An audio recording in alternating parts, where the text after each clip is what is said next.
Okay, here we go. We have Raymond Santana and Yusef Salaam of the Central Park Five. What's up? What's happening? Yes, sir. Definitely an honor to have you guys, man. Such an incredible story that you guys have gone through. And, I just recently watched the documentary that Ken Burns put together, to really just get a better picture about what happened. And, just want to give my apologies to everything that you guys have gone through because it's really a horrific set of events. Yeah, I appreciate thank you. that. Appreciate that, man. Definitely. So let's go ahead and just talk about the story from the very beginning to where we are right now.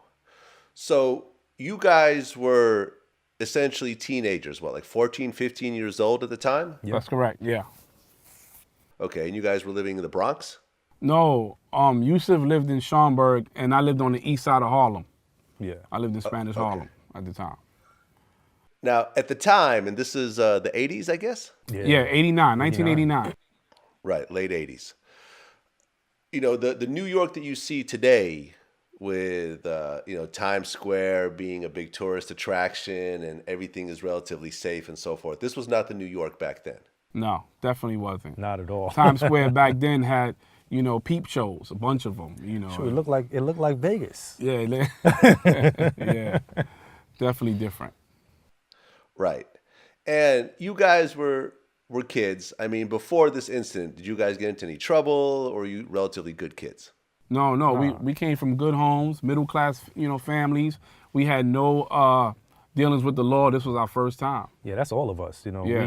This was like a brand new kind of experience in terms of, I always say too that I always felt like the cops were your friends. I thought that those were folks that, you would see them in the streets, you could say hi to them, you could go to them and tell them what's going on and be safe.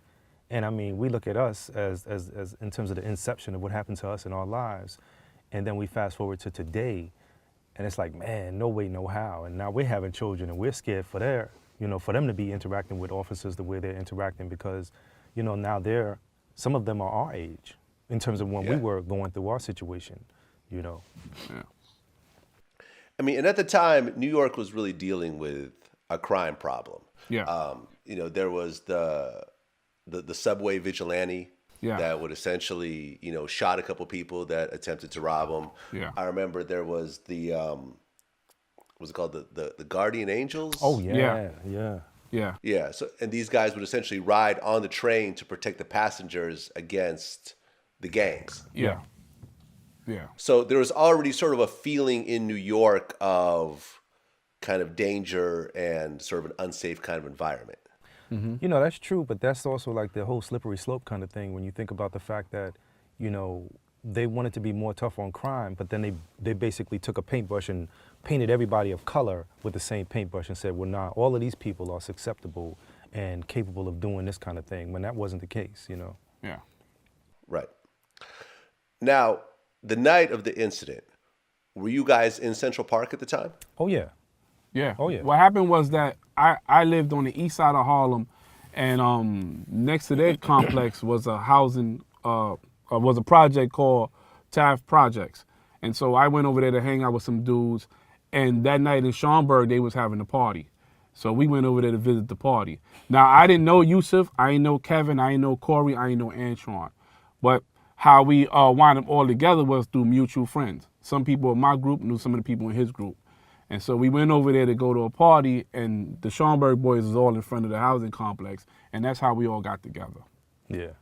Okay. So after the party, how did you guys end up in Central Park? Oh, no, we didn't even go to the party. We got to the housing complex. We got to Schaumburg, and we was in front of Schaumburg, just standing around, some of the guys just talking. And then somebody was like, yo, we going in the park. But for the Schaumburg boys, that was their backyard. Yeah. They was there all the time. So it was nothing to go on 110th Street and just hang out. And so, me being 14 at the time, I just followed the crowd. Okay. So a group of you go to Central Park. Like, how many people was it?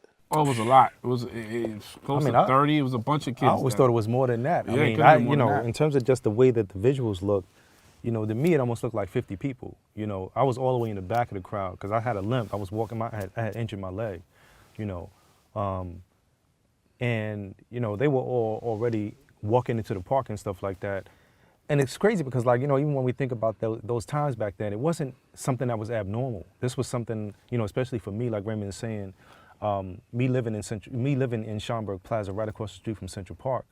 That was the norm. We would always go into Central Park. I would go in there and ride my skateboard. I would go in there and climb trees. You know, we would go in there and walk around the lake. Back then, it was a disgusting lake when you think about it. You know, smelled real bad. But for us as young people, we thought we was doing something romantic. If we walking around the lake holding hands with a young girl, you know, that was the extent of our, you know, our ventures into things that we shouldn't have known anything about. You know. Yeah. Right. So you have a group of roughly 50 Black and Spanish kids hanging out. Yeah. Now, does anything happen that night? Because I had heard some stories about an incident, someone got beat up and so forth. Talk about that. Well, nah, so, you know, I mean, I was in the back, but from what I saw, it didn't start off where anything major happened. People were kind of horsing around and, you know, it was, to me, it was like young people being young people. And, you know, some car, we kind of made our way to the main traverse where the cars travel around.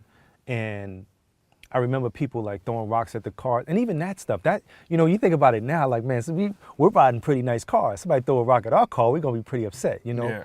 But back then it was like, you throwing a rock at a car, that wasn't something that was abnormal or strange, you know, in terms of the depth of our understanding of what we were actually doing. Yeah. And it wasn't, when I say we, I'm not talking necessarily even about me, Raymond, Corey, Antron, or Kevin, you know, none of us, we actually didn't do anything. A lot of people didn't do anything, you know, in terms of some of the stuff that actually happened, you know.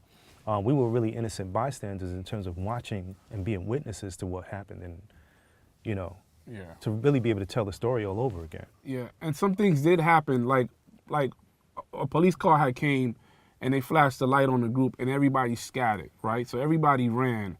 So we was split.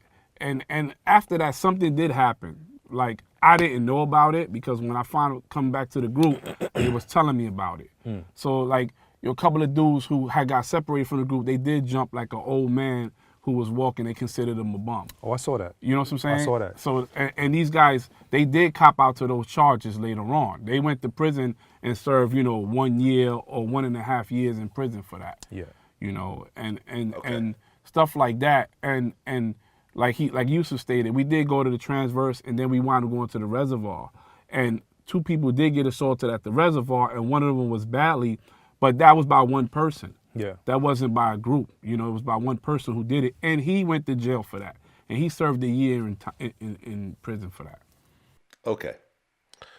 So you guys are part of this group and certain members of the group are you know, doing things they shouldn't really be doing. They're, you know, throwing rocks at cars, someone goes and beats somebody up and so forth. But you guys are not actually involved in any of that. You're just part of the whole crew. Just part of the group, yeah. Okay. Yeah. At the end of that night, you guys just go home and that's it? Well, some of us did. Like Corey left, like Corey, you know, in Corey's story, he leaves the park like Almost like right after he went in. Right after he went in. He was like, I'm out of here. here. So he was like, you know, it doesn't make no sense for me to hang out with these dudes. He went back home. So he didn't witness anything. You know, for me, I got arrested outside the park. You know, by the time that person had got arrested, assaulted by the reservoir, and they called the police, and the police came on the group, whatever was left of the group, because a lot of people had left at that time. Yeah. And so I wound up getting arrested along with a guy named Steven Lopez. You know, and then after that, Kevin got arrested with a guy named Lamont McCall, and another guy named Clarence Thomas. Yeah. You know, and so Yusef didn't get arrested till like 2 days later or something like that. Yeah.